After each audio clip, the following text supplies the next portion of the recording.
Welcome to the थियो study hub. मेरा नाम है शिवानी इसवाल। अब आज शुरू करें बेटा यूनिट 3 का पार्ट 1। ठीक है, सिलेबस देख लीजिए आपका। दिल्ली सल्तनत 5 पार्ट में हुआ है, ये वाला एक पार्ट में पूरा कवर हो गया। अब ये करेंगे, ज़्यादा बड़ा नहीं है, 2 पार्ट में कवर कर देंगे इसको। ठीक है, लिंक नीचे डिस्क्रिप्शन बॉक्स में मिल जाएगा सभी का। अब इसमें आपको क्या क्या पढ़ना है बेटा, कि ये जो मुग़ल साम्राज्य इसका विस्तार कैसे हुआ, कि ये मुग़ल साम्राज्य क्या है। अब इसको डीप में पढ़ना है आपको, मुग़ल साम्राज्य वाले का।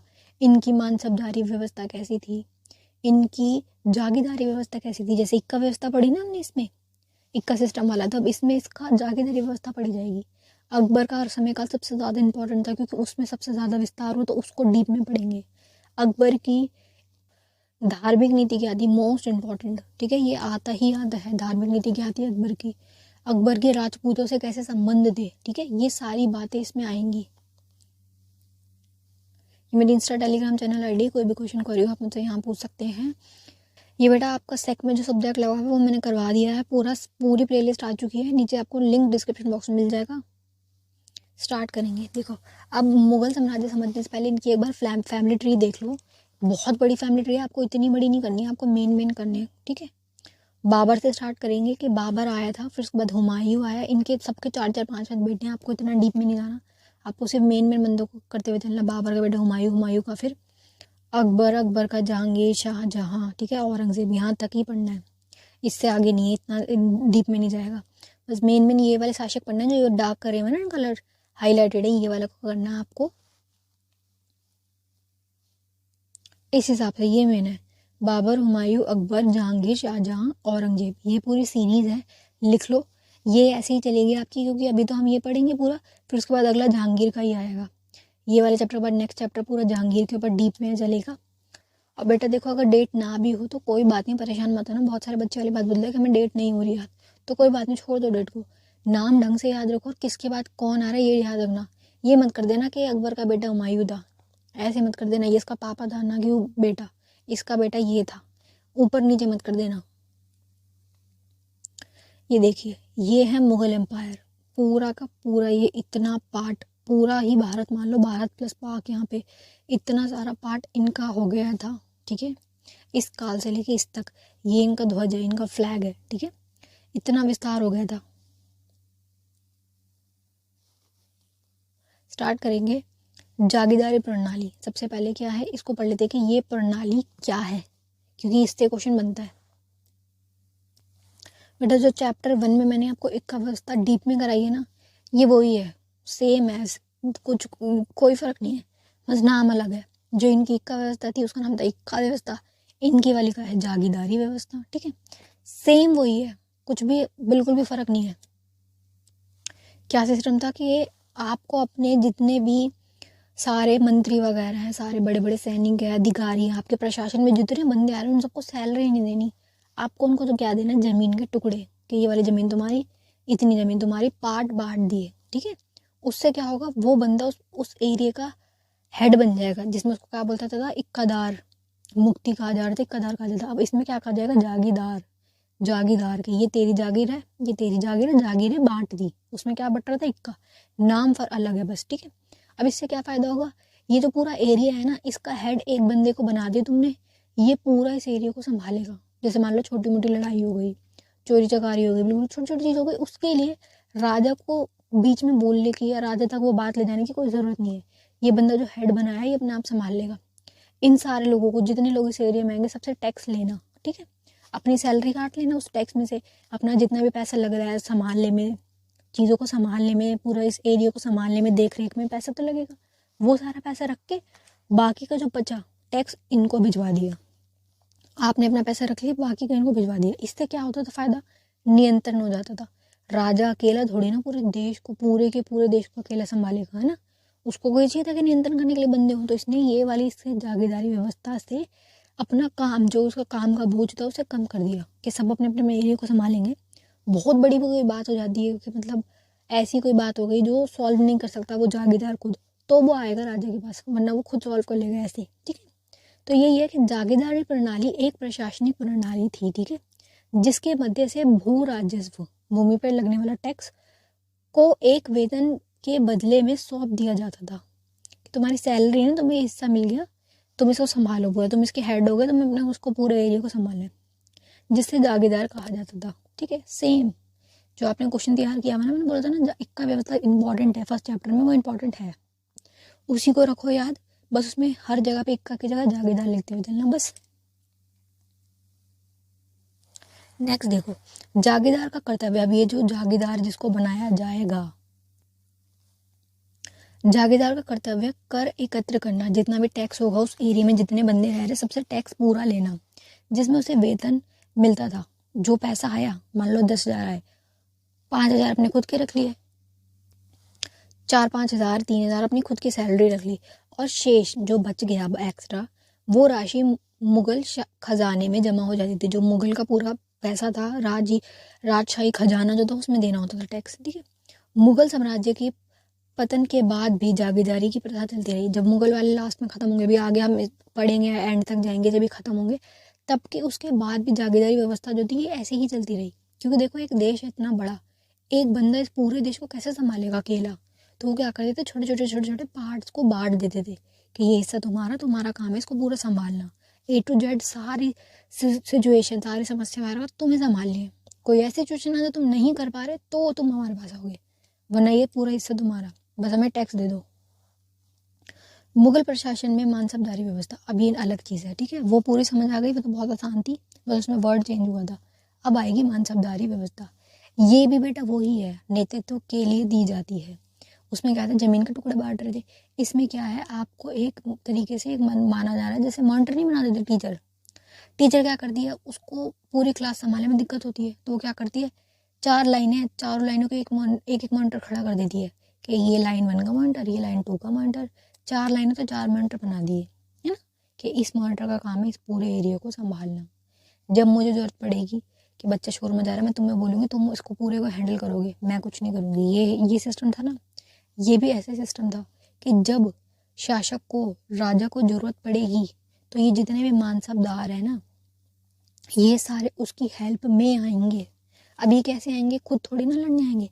इनके पास ना पावर होती थी कि तुम अपने पास कितने भी घोड़े रख सकते हो। घोड़े मतलब सैनिक को ज़रूरत होती थी घोड़ों की, तो अब सारे घोड़े राजा थोड़ी ना अकेला संभालेगा, ना उसकी प्रशासन व्यवस्था संभाल पाएगी। कुछ इतना बड़ा साम्राज्य, पूरा भारत उनके हाथ में, तो ये मानसबदार बना देते थे।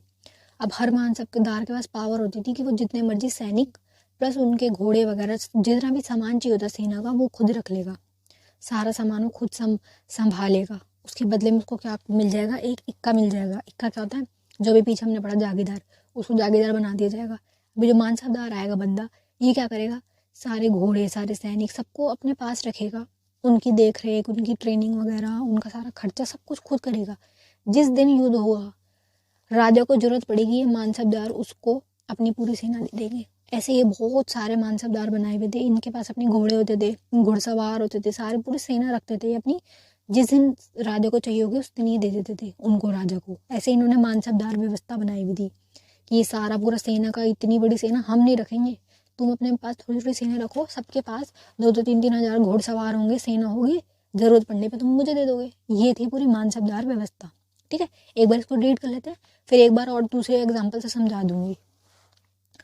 मानसबदारी प्रणाली मुगल काल में प्राचीन एक प्रशासनिक प्रणाली है। वो भी प्रशासनिक थी, ये भी प्रशासनिक है, जिसे अकबर ने आरंभ किया था। अकबर ने इसको स्टार्ट किया था। मानसबदार मूलतः अरबी शब्द है जिसका अर्थ होता है पद। पद मतलब एक पोस्ट, ठीक है, रैंक वगैरह से। मानसब शब्द का शासकीय अधिकृत तथा सेनापतियों का पद पर निर्धारण करता था। सेनापति मतलब जो जिसकी सारी सेना का एक होता है ना हेड, सेनापति, उस आधार पे सभी सैन्य तथा असैन्य अधिकारों की मानसब निश्चित की जाती थी कि वो किस लेवल के मानसब हैं। 3 लेवल बटे, मैं भी तीनों लेवल समझाती हूँ। 3 लेवल के मानसब बांटे हुए थे, रैंक 1, रैंक 2 और रैंक 3। उसके हिसाब से इनको पावर दी जाती थी। ठीक है, 3 प्रकार के बटे हुए थे, अलग अलग करे हुए थे। मानसबदार उस व्यक्ति को कहते थे। अब मानसबदार किसे कह रहे हैं, जिसकी मानसब निर्धारित की गई होती थी कि ये मानसब है। मानसाब उसको कहा जाएगा जिसके पास राजा द्वारा उसको बोला गया कि तेरे को मानसाब का पद दे रहे हैं, तेरा काम क्या है, घोड़ों को, सैनिकों को, सबको रखना, उनको नियंत्रण करना, सब कुछ देखना, जिस दिन जरूरत पड़ेगी हमारे पास ले आना। उसके बदले में इनको क्या मिलेगी, पावर्स दे दी जाएगी, पैसा दे दिया जाएगा, ऐसे। ठीक है, सिद्धांत रूप से समस्त मानसबदारों की नियुक्ति बादशाह करता था। अभी मानसबदारों की नियुक्ति कौन करेगा? बादशाह। देखो सारी नियुक्तियां, सब कुछ, सारे डिसीजन, सब कुछ बादशाह ही करेगा, क्योंकि इस वाले समय में मुगल शासनकाल में एक बंदे का राज होता था, सारा का सारी पावर एक बंदे के हाथ में होती थी, जो कि होता था सुल्तान। ठीक है, तो अब नियुक्ति वगैरह सब कुछ यही करेगा। प्रायः मुगलों की सैनिक भर्ती जाति तथा वंश के आधार पर ही की जाती थी। सैनिकों की जो भर्ती होती थी ना, वो जाति तथा वंश के आधार पर की जाती थी कि किस जाति का है। योग्यता के लिए कहीं विशेष था स्थान नहीं था। मतलब ऐसे नहीं कि तुम ये देख रहे हो कि वो बंदा कितना फिजिकली फिट है, वो कितना समझदार है, तुम ये नहीं देख रहे। तुम क्या देखोगे? उसकी जाति के आधार पे करते थे। ठीक है, उच्च वंशीय न होने पर व्यक्ति को राजकीय सेवा में प्रदेश के अवसर सीमित थे। मतलब ये कि अगर तुम उच्च जाति के नहीं हो तो आपको बहुत कम, ना के बराबर अवसर मिलेंगे और मिलेंगे नहीं अवसर। बेसिक अब एक बार ये देखो, मानसब दो प्रकार के होते थे। ये मानसबदारी जो ये व्यवस्था, ये दो प्रकार से दी जाती थी। एक तो जात के आधार पर और एक सवार के आधार पर। जात क्या होती है बेटा? पोस्ट। मैंने बोला ना भी 3 है इसके पार्ट, तो 3 में क्या है? पहले सबसे ऊंची पोस्ट है, दूसरी वाली सेकंड नंबर की, थर्ड वाली थर्ड। ठीक है, 3 प्रकार से इन्होंने पोस्ट बांट। अब इन पोस्ट के नाम क्या है? जो पहली पोस्ट है, ये सबसे पावरफुल पोस्ट है, इसका नाम क्या है? सग खेल। दूसरी वाली का क्या है? अमीर। तीसरी वाली का क्या है? मलिक। ठीक है, अब ये कि इसमें हल्के फुल्के चेंज आए कि कौन कितने सवार रख सकता है। इसमें क्या है कि किसके पास कितने सवार रखने की पावर है, कि वो कितने घुड़सवारों को रख सकता है, कितनी अपनी सेना को रख सकता है। तब ये क्या है कि 5,000 से नीचे की जात श्रेणी पर वेतन 3 वर्गों में अलग अलग निर्धारित था। प्रथम, फर्स्ट वाले जो ये वाले हैं, जब सवार की श्रेणी जात की श्रेणी के बराबर हो। 5,000 श्रेणी है, श्रेणी का नाम जैसे मान लो पोस्ट है, उस पोस्ट को आप रख रहे हो 5,000 में रख रहे हो कि इस पहली वाली जो पोस्ट है ना, इसकी वैल्यू कितनी है? 5,000। इसको समझो, 5,000 में से आप 5,000 सवार रख सकते हो, 5 के सवार आप रख सकते हो। इक्वल इक्वल हो गया, ये 5,000 आपकी वैल्यू है, 5,000 आप रख सकते हो, तो ये सबसे बड़ा पद हो गया। दूसरा लेवल जो है आपका, उसमें क्या कर रहे हो आप? 5,000 के ऊपर आपकी वैल्यू 5,000 है, लेकिन आप रख कितने सकते हो? 3,000 सवार। ये थोड़ा कंफ्यूजिंग है, बस ध्यान से समझो कि इन्होंने पोस्ट को रकम के हिसाब से रखा है। 5,000 ये माना इन्होंने, सबकी 5,000 है, लेकिन एक बंदा 5,000 में से 5,000 सैनिक रख सकता है। जो सेकंड लेवल वाला वो क्या करेगा? 5,000 में से 3,000 सैनिक रख सकता है, केवल 3,000। ठीक है, अब जो थर्ड लेवल वाला आएगा वो 5,000 में से सिर्फ और सिर्फ 2,000 रख सकता है। ठीक है, ये सबसे लोवेस्ट हो गया। तो ये यही वाली बात बोल रहे हैं, दोबारा पढ़ रहे, देखो 5,000 से नीचे की जात श्रेणी पर वेतन 3 वर्गों में अलग अलग निर्धारित था। ठीक है, प्रथम में क्या था? सवार श्रेणी जात श्रेणी के बराबर हो, सवार इक्वल होंगे श्रेणी के। 5,000 श्रेणी चल रही है ना आपकी, तो सवार भी 5,000 होंगे। द्वितीय श्रेणी वाले गए जब सवार की श्रेणी जात की श्रेणी से कम हो, 3,000 कर दिया था। ठीक है, 5,000 से 3,000 पे ले गए, परंतु आधे से भी कम हो तो वो तृतीय वर्ग हो जाता है, हाफ से भी हाफ हो जाए। 5,000 का हाफ कितना होगा? 2,500, लेकिन 2,500 से भी कम क्या हो जाएगा? 2,000। तब ये क्या हो जाएगा? थर्ड वाली श्रेणी। 3 श्रेणियों में बांटा गया। ठीक है, और तीनों के नाम क्या थे? पहले वाले का सग खेल, अमीर और मलिक। ये बेसिक यही है। इतना अगर आपको ना है तो कोई बात नहीं, मत करना। ये बस आप इतना समझ लो कि मानसबदार वाली व्यवस्था में क्या था, लोगों को मानसबदार बना दिया जाता था। उन्हें कहा जाता था कि आपका काम है सेना रखना, घुड़सवार रखना, घोड़े रखना, उनकी देखभाल करना, सब कुछ करना।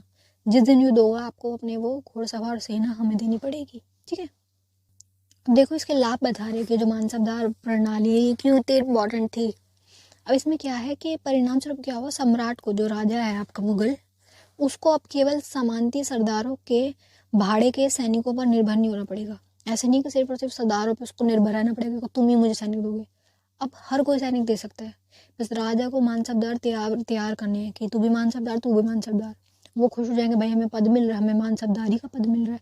ठीक है, वो अपनी सेना तैयार रखेंगे, राजा को जरूरत होगी तो भाड़े के जो सैनिक होते हैं, खरीदे हुए सैनिक की जरूरत नहीं है, मानसबदार अपने सैनिक लाएंगे। ठीक है, इससे ये फायदा हो गया।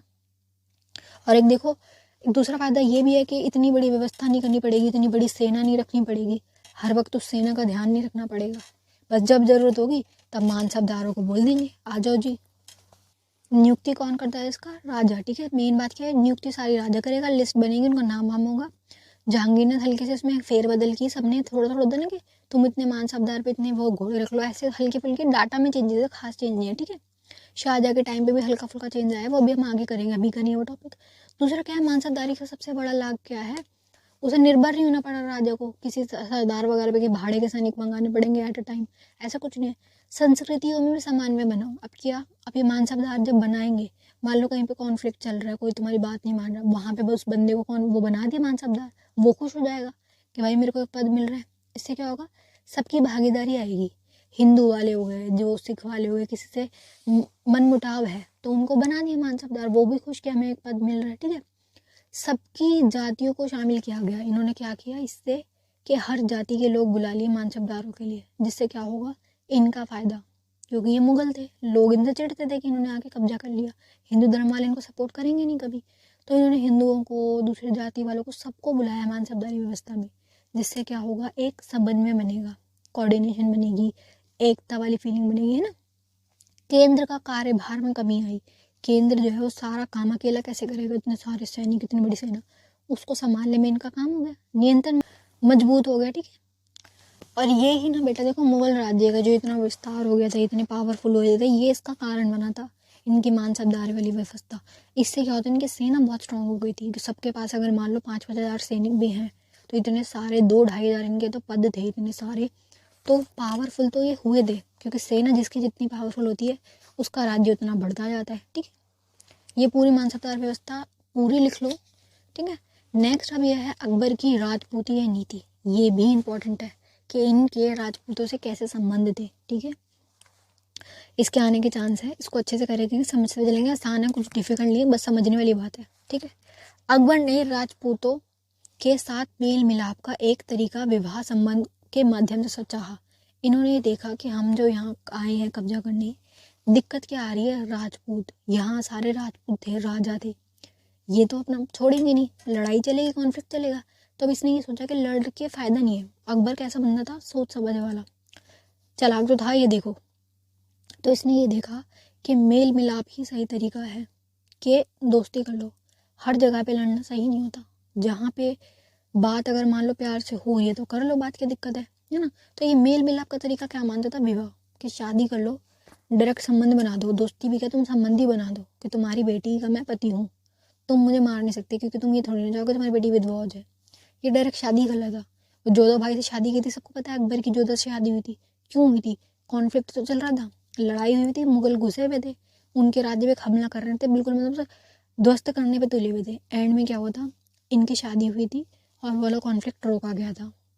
और उस बात से ये राजपूत बड़े चिढ़ते हैं, क्योंकि ये बहुत ऐसे इंसल्ट वाली बात है कि वो लड़ नहीं पाए, हमले को सह नहीं पाए, है ना, जवाब नहीं दे पाए, तो उन्हें अपनी बेटी देनी पड़ी।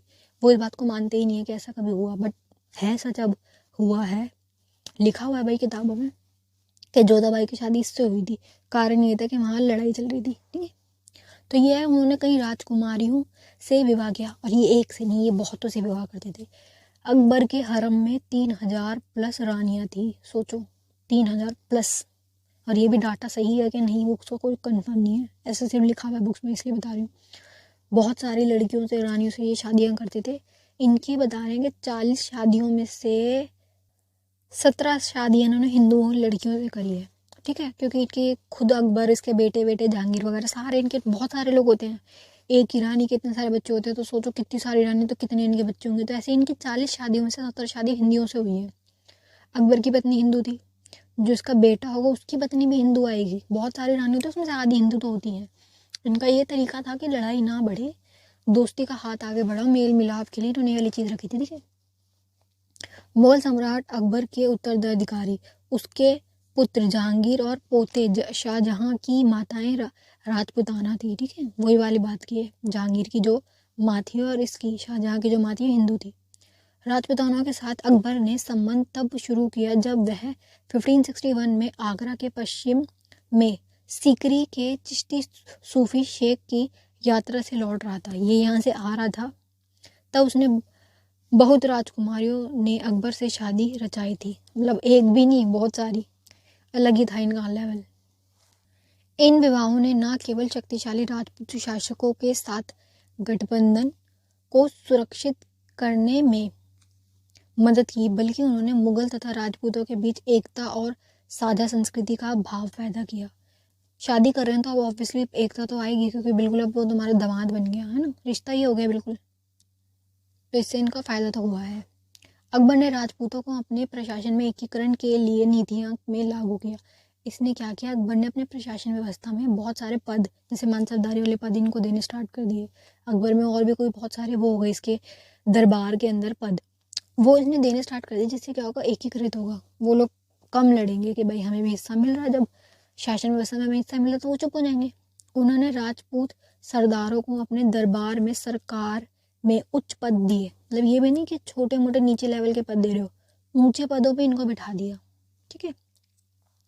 और उन्होंने भूमि अन्य विशेषाधिकार दिए, मतलब उनके अधिकार दे दिए, भूमि दे दी, मानसबदारी दे दी, इक्कादारी वाली व्यवस्था जो हम कर रहे हैं जागीरदार वो बना दी। ऐसे उन्होंने तीर्थ यात्रा का कर हटाया। अकबर समझदार था, उसे वाली बात बता दी कि अगर अपने राज्य का विस्तार करना है तो जरूरी नहीं लड़के ही हो, प्यार से भी किया जा सकता है ना, कूटनीति बोलते हैं इसको।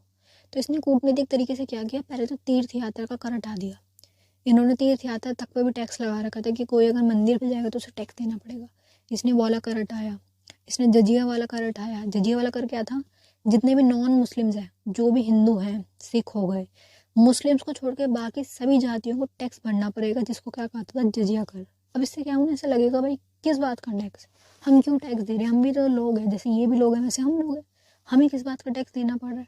अगर मुस्लिम शासक है, मुस्लिमों की सरकार है, तो क्या सिर्फ उनको ही रहने का हक है, हम क्यों टैक्स दे रहे हैं। तो इसने ये जजिया कर हटा दिया था, जिससे क्या होगा, जनता खुश हो जाएगी कि भाई अच्छा शासक है, पैसा बच रहा है ना।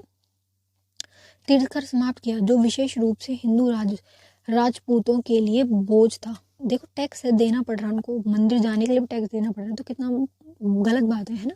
तो ये सारी चीज़ों को हटा के हिंदुओं के प्रति ये थोड़ा सा अच्छा बन गया है ना। लोगों को अभी क्या होगा, इसमें इसकी सरकार को सपोर्ट मिल जाएगा, लोग कम लड़ेंगे, राजपूत कम विद्रोह करेंगे, है ना। जैसे राजपूत है, उनकी संस्कृति को नष्ट नहीं करा, उनके मंदिर नहीं तोड़े, राजपूती एरिया जितने भी हैं उनको कम लूटा इसने। तो इससे क्या होगा, उनके मन में एक भावना आएगी कि हाँ ये राजा इतना गंदा नहीं है, इसने हमारे प्रति हद से ज़्यादा क्रूर व्यवहार नहीं करा। पहले के टाइम पे क्या था, मंदिर तोड़े जा रहे हैं, लोगों को जान से मार रहे हैं, जला रहे हैं, ऐसे मतलब बहुत ज़्यादा था, बट इसने इतना नहीं किया। तो इससे क्या होगा, संबंध सुधरेंगे। इसीलिए हम इसकी बात करें कि मुगल शासकों के राजपूतों से इसने कैसे संबंध बनाए, इसने क्या क्या तरीकों से क्या क्या चीज़ें की कि संबंध सुधरे। पहले तो सबसे पहले विवाह वाला बोल रहे हैं, उसके बाद उसने जजिया कर, तीर्थ कर हटाए, लोगों को उच्च पद दे दिए, ठीक है। ये सारे टॉपिक्स लिख लो, ये सब आपको पेपर में लिखना है, ठीक है। जो राजपूत समझौते के लिए मान रहे थे उनके साथ नरमी बरती, ऐसा नहीं कि बिल्कुल तलवार से खड़े होकर तुम बात कर रहे हो, तलवार निकाल के नहीं, प्यार से मान रहे तो प्यार से समझाया। बट अगर वो नहीं मान रहा तो फिर सख्ती की जा सकती है, बट ये कि जो मान रहा है उसके साथ नरमी बताई गई। ना मानने पर भी सख्ती कम की गई, हद से ज़्यादा क्रूर क्रूर होता है ना, जो हद से ज़्यादा बुरा व्यवहार कर रहे हो, ऐसा नहीं किया गया, ठीक है। लोगों को शाही सेवा में पार्ट बना दिया, मानसबदारी के पद दे दिए, प्रशासन बुला लिया, ये सब तरीकों से अकबर ने बहुत सारी चीज़ें की जिससे इनके संबंध सुधरते चले गए। अकबर ने राजपूतों को अपने प्रशासन में एकीकरण के लिए कई नीतियां लागू की। उन्होंने राजपूत सरदारों को अपने दरबार में सरकार के उच्च पद पर नियुक्त किया। उन्होंने भूमि विशेष दिया, तीर्थ कर हटाया, जो कि अकबर ने राजपूतों के साथ मेल मिलाप की नीति धर्म अपनाने के लिए धार्मिक नीतियों में भी परिलक्षित होती थी, ठीक है। इसने धर्म वाले टॉपिक को भी देखा कि इनके मंदिर वगैरह नष्ट मत करो। उन्होंने एक नई सामान्यवादी धर्म दीन इलाही को बढ़ावा दिया। बेटा इसको लिख लो, दीन इलाही। जब आप अपना आंसर लिखोगे तो ये जरूर लिखना आपको। अभी दीन इलाही क्या है कि लड़ाई अगर कुछ हो रही है तो ये हो रही है कि हमारे भगवान ज़्यादा अच्छे हैं तुम्हारे भगवान से, हमारा धर्म ऊपर है तुम्हारा धर्म नीचे है, ये लड़ाई थी मेन, तो धर्म के ऊपर लड़ाई थी। ये मुस्लिम थे, हमारे यहाँ के हिंदू थे। इसने बोला दीन इलाही, इसका मतलब क्या है कि भगवान एक ही है, अलग नहीं है, तुम्हारे भगवान और हमारे भगवान एक ही है। इसने ऐसा बोला कि एक ऐसा धर्म बनाओ जो सबके लिए हो। इससे क्या होगा, लोगों के बीच संबंध में बैठेगा, लोगों के बीच एकता बैठेगी, सभी इक्वल हो गए, फिर तो सारे एक ही भगवान को जब मान रहे। तो ये दीन इलाही वाला टॉपिक कॉन्सेप्ट ये लाया, ठीक है, जिसमें मुगल सम्राट के भीतर विभिन्न धर्मों के समुदाय को एकजुट करके मांग की गई, सबको एक करा, अलग अलग सारे धर्म के लोगों को बुला लिया। यह राजपूत सहित सम्राट के विविध लोगों के बीच में एक सामान्य संस्कृति और पहचान बनाने का एक प्रयास था कि सभी लोगों को बैठाया जाए और सबसे बात की जाए, जो भी दिक्कत आ रही है बात करो, बात बैठ के सॉल्व करो, ठीक है। आपस में बैठ के, दूसरे के धर्म के तो खिलाफ तुम इतना क्यों बोल रहे हो, बात पे बैठ करो, बात की जाए और उसको सॉल्व किया जाए। दीन ए इलाही का कॉन्सेप्ट लाया जाए, जिसमें सिर्फ एक भगवान की पूजा होगी, जो कि होगा एक सर्वश्रेष्ठ शक्ति, सुप्रीम पावर, जो कि एक है, ठीक है। भगवान को देखो मानने के तरीके अलग है, नाम भी अलग है, पर वो जो पावर है, सुप्रीम पावर जो है, जिसको हम सब पूछ रहे हैं अलग अलग नाम से, वो तो देखो एक ही है। लोग नहीं मानते इस बात को, वो बोलते हैं हमारे भगवान अलग है, तुम्हारे अलग है।